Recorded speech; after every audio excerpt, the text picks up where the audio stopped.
तालूत की बादशाही। बनी इसराइल का निज़ाम यूं चलता था कि हमेशा इन लोगों में एक बादशाह होता था जो मुल्की निज़ाम चलाता था, और एक नबी होता था जो निज़ाम शरीयत और दीनी उमूर की हिदायत और रहनुमाई किया करता था। और यूं दस्तूर चला आता था कि बादशाही यहूद इब्न यकूब अलैहिस्सलाम के ख़ानदान में रहती थी, और नबुवत लादी बिन यकूब अलैहिस्सलाम के ख़ानदान का तुर्रा का मताज था। हज़रत शमवेल अलैहिस्सलाम जब नबुवत से सरफराज किए गए तो उनके ज़माने में कोई बादशाह नहीं था, तो बनी इसराइल ने अब से दरख्वास्त की कि अब किसी को हमारा बादशाह बना दीजिए। तो अपने हुक्म खुदावंदी के मुताबिक तालूत को बादशाह बना दिया, जो बनी इसराइल में सबसे ज्यादा ताकतवर और सबसे बड़ा आलम था, लेकिन बहुत ही गरीब व मुफलिस था। चमड़ा पक्का कर बकरियों की चरवाही करके जिंदगी बिसर करता था। इस पर बनी इसराइल को एतराज हुआ कि तालूत शाही खानदान से नहीं है, लिहाजा ये क्यों कर और कैसे हमारा बादशाह हो सकता है। इससे ज्यादा तो बादशाहत के हकदार हम लोग हैं, क्योंकि हम लोग शाही खानदान से हैं। फिर तालूत के पास कुछ ज्यादा माल भी नहीं है।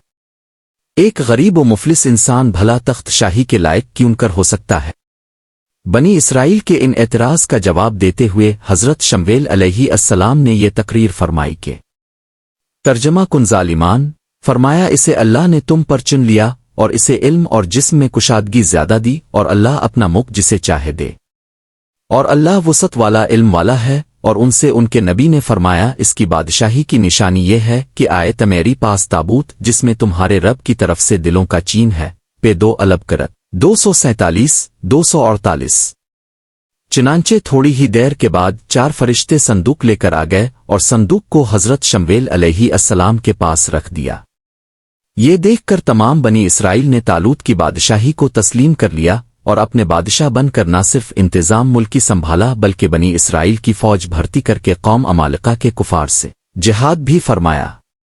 अल्लाह ताला ने इस वाक़या का जिक्र कुरान मजीद में फरमाते हुए इस तरह इरशाद फरमाया, जिसका तर्जमा यह है कि तर्जमा कुन ज़ालिमान, और उनसे उनके नबी ने फरमाया कि बेशक अल्लाह ने तालूत को तुम्हारा बादशाह बनाकर भेजा है।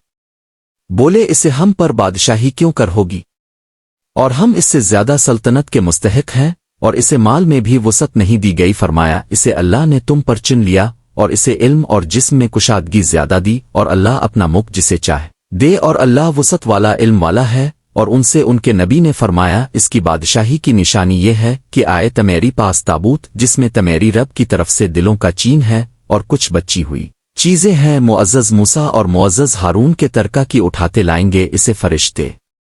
बेशक इसमें बड़ी निशानी है तमेरी लिए अगर ईमान रखते हो। पे 2 अलब करत 247-248। दर्स हिदायत। इस वाक़या से जहां बहुत से मसाइल पर रोशनी पड़ती है, एक बहुत ही वाज़े दर्स ये मिलता है कि अल्लाह ताला के फजल और उसकी नवाजिश की कोई हद नहीं है। वो चाहे तो छोटे से छोटे आदमी को मिनटों बल्कि सेकंडों में बड़े से बड़ा आदमी बना दे। देख लो हजरत तालूत एक बहुत ही कम दर्जे के आदमी थे और इतने मुफलिस थे कि आतो दबगिर थे, जो चमड़े को दबागत देकर अपनी रोजी हासिल करते थे, बकरियां चरा कर उसकी उजरत से गुजर बिसर करते थे। मगर लम्हा भर में अल्लाह ताला ने उन्हें साहिब तख्त ओ ताज बनाकर बादशाह बना दिया। 2 इस वाक़या से और कुरान मजीद की इबारत से मालूम हुआ कि जिस्मानी तवानाई और इल्म की वसत बादशाही के लिए मालदारी से ज्यादा जरूरी है, क्योंकि बगैर जिस्मानी ताकत और इल्म के निज़ाम मुल्की को चिल्लाना और सल्तनत का इंतजाम करना तकरीबन मुहाल और नामुमकिन है। इससे जाहिर हुआ कि इल्म का दर्जा माल से बहुत बुलंद तर है।